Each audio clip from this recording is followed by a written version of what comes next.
नमस्कार मित्रांनो, माझं नाव संकेत अहिरे.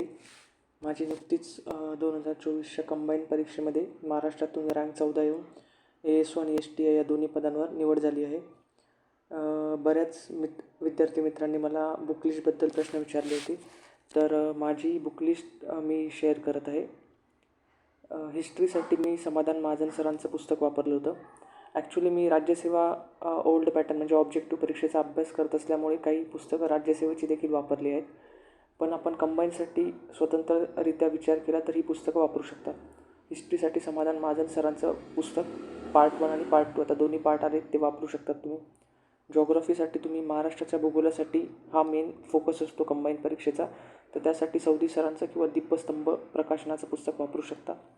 भारताच्या भूगोलावर प्रश्न येत नाही, परंतु आले तर 1 ते 2 प्रश्न येऊ शकतात. त्यामुळे सौदी सरांचं किंवा दीपस्तंभाचं बेसिक माहितीसाठी तुम्ही पुस्तक वापरू शकता.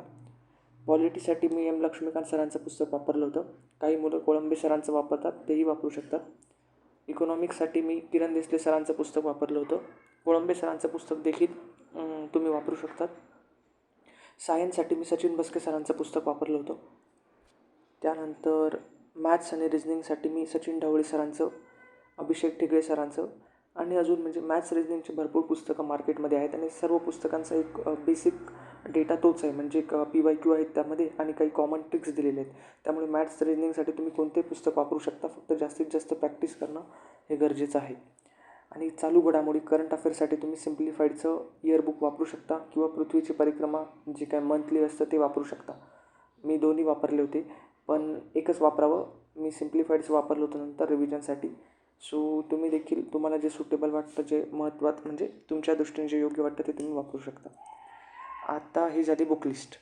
त्यानंतर एक 5 पॉईंट सांगतो तुम्हाला मी, की तुम्ही आहे ना टेस्ट सिरीज सॉल्व करा तर टाईम मॅनेजमेंटसाठी कंबाईनसाठी. त्यानंतर नोट्स जास्तीत जास्त रिवाईज करा, बरोबर. स्वतःचे नोट्स बनवा आणि त्या रिवाईज करा. सेल्फ ॲनालिसिस करा प्रत्येक सब्जेक्टचं. तुमच्या मार्क्सच्या पेपरमध्ये स्कोर इम्प्रूव्ह होत नसेल तर कुठे चुकता, कोणत्या पॉईंटमध्ये तुम्हाला म्हणजे मार्क्स कमी पडत आहेत ते तुम्ही बघा आणि त्यानुसार त्यावर काम करा.